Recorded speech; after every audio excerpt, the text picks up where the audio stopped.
अब देखिए बच्चों, क्योंकि ये पूरा चैप्टर आत्मविश्वास पर बेस्ड है, सेल्फ कॉन्फिडेंस पर बेस्ड है, तो बहुत अच्छी अच्छी बातें हैं, इसलिए बहुत ध्यान से इसको आपको सुनना भी है, समझना भी है। आत्मविश्वास का सबसे बड़ा दुश्मन है दुविधा। दुविधा क्या होती है? यानी जो हमारे विचार हैं वो जब स्थायी ना हो, एक मन कहे ये करें, एक मन कहे ये करें, ये होती है दुविधा। यानी दो मन, ठीक, हमारे दो विचार। क्योंकि दुविधा जो होती है वो एकाग्रता को नष्ट कर देती है ना। कंसंट्रेशन जो है हमारा नष्ट कब हो जाता है?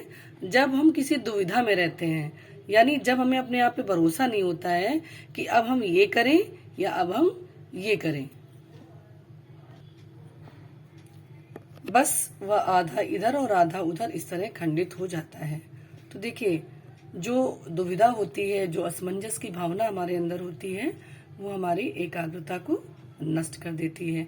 और अगर हमारी एकाग्रता नष्ट हो गई, यानी यदि हम सोच ही नहीं पाए ठीक से उस दिशा में, कंसंट्रेशन ही हमारा नहीं हो पाया, तो हम आगे कैसे बढ़ेंगे?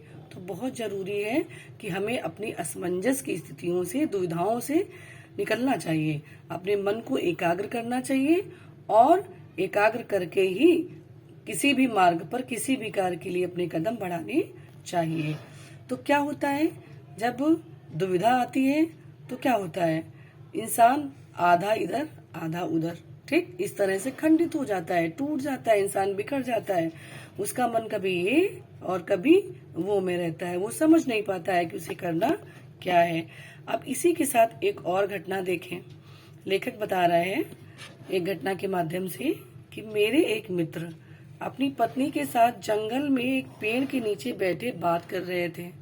ठीक है, एक मित्र थे लेखक के और अपनी पत्नी के साथ जंगल में एक पेड़ के नीचे बैठे बातें कर रहे थे। बात करते करते पत्नी सो गई, वह उपन्यास पढ़ने लगे। अचानक उन्हें लगा कि सामने से भेड़िया चला आ रहा है उन्हीं की तरफ, है ना। बात करते करते पत्नी तो सो गई, जंगल में थे, अब उन्हें लगा कि सामने से भेड़िया आ रहा है, उन्हीं की तरफ आ रहा है। और भेड़िया कैसा होता है? एक खूंखार जानवर होता है ना।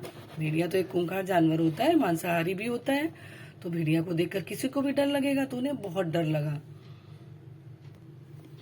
अब क्या हुआ, वह इतने घबरा गए कि पत्नी को सोता छोड़कर भाग खड़े हुए। बताइए, अपनी पत्नी वो सो गई थी, जंगल में सोता छोड़कर भाग खड़े हुए। भाग्य से कुछ दूरी उन्हें एक बंदूकधारी सज्जन मिल गए। अभी वो रास्ते में भागे ही थे, अपनी वाइफ को सोता हुआ छोड़कर कि सामने से एक बंदूक लिए हुए सज्जन व्यक्ति मिल गए। वह उनके पैरों में गिर पड़े, बोले मेरी पत्नी को बचाइए, भेड़िया उसे खा रहा है। वो गिड़गिड़ाए, वो रोने लगे, चिल्लाने लगे कि बचा लीजिए मेरी पत्नी को, भेड़िया उसे खा रहा है। शिकारी दौड़ा दौड़ा उनके साथ पेड़ के पास आया तो उनकी पत्नी यथापूर्व सो रही थी। अब शिकारी दौड़ा बहुत तेजी से, भाई उनकी बात सुनकर इतना रो रहे थे। पेड़ के पास आया तो देखा पत्नी वैसे ही सो रही है, यथापूर्व मतलब जैसे पहले थी उसी तरह से सो रही थी। और भेड़िया उसके पास रखी टोकरी में मुंह डाले पूरियां खा रहा था। भेड़िया क्या कर रहा था? जो टोकरी रखी थी उनके पास, भाई पिकनिक मनाने गए थे तो टोकरी में पूड़ियां उड़ियां लेके गए थे, तो वहां पर वो पूड़ियां खा रहा था। अब वो पूछता, अब भेड़िया है कि नहीं, देखो ये बात भी देखो, पूड़ियां खा रहा था, कहाँ है भेड़िया? शिकारी ने बंदूक साधते हुए पूछा कि भेड़िया कहाँ है? तो कांपते हुए बोले, वह तो है मेरे सामने। शिकारी बहुत जोर से हंस पड़ा, बोला भले मानस, वह बेचारा कुत्ता है। क्या बात हुई है? वही कि भय ने उन्हें आत्मविश्वासहीन कर दिया था। बताइए, कुत्ता था और पूड़ियां खा रहा था, कितना डर गए, आत्मविश्वास कितना डगमगा गया, ना सोचा ना समझा, भाग खड़े हुए, शिकारी को बुला के लाए और उनकी हंसी भी हुई। इससे क्या परिचय मिला कि उनके आत्मविश्वास में कमी। और अगर यही कोई सेल्फ कॉन्फिडेंस वाला व्यक्ति होता तो क्या पत्नी को छोड़ के भागता? पहले देखता, मुकाबला करता, भले वो भेड़िया होता तो भी उसको भगाता या दोनों मिलके उठ के करते, कुछ भगाने का प्रयत्न करते। लेकिन देखिए, आत्मविश्वास की कमी ने उन्हें क्या कर दिया। ठीक, तो ये तो हो गई दूसरी घटना। अब आइए आगे बढ़ते हैं एक और घटना पे। कृष्ण ने महाभारत में सर्वोत्तम काम यही किया कि पांडवों को उन्होंने आत्मविश्वास से भर दिया। देखिए, आप सभी जानते हैं कि कौरव 100 थे और पांडव 5 थे, है ना। और कौरवों की सेना बहुत बड़ी थी, पांडवों की सेना बहुत कम थी उसकी तुलना में। कंपैरिजन करो तो बहुत ही कम थी।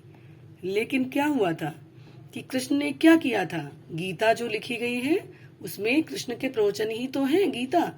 महाभारत एक बहुत बड़ा ग्रंथ है, उसी का एक पार्ट है गीता, ठीक है। महाभारत वेदव्यास जी के द्वारा लिखी गई है, उसी में गीता पर्व है, पर्व मतलब भाग, ठीक है ना। तो उसमें उन्होंने कोई भी जैसे घर पे लोग पढ़ते हैं तो अपना गीता की बुक रखते हैं, रामायण रखते हैं, तो बहुत अच्छी शिक्षा प्राप्त होती है गीता से।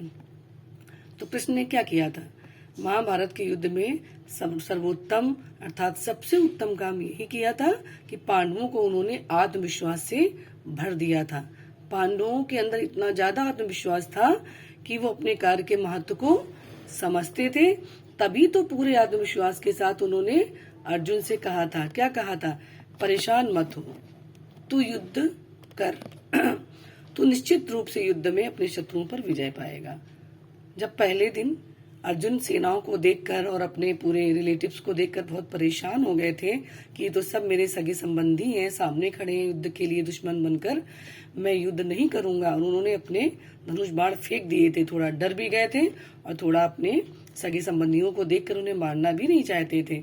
तभी गीता का पर्व लिखा गया, यानी वेदव्यास जी ने जब रचना की थी तो उसमें उन्होंने लिखा था कि कृष्ण अर्जुन को उपदेश देते हैं, तो पूरी गीता जो है उसी पर बेस्ड है।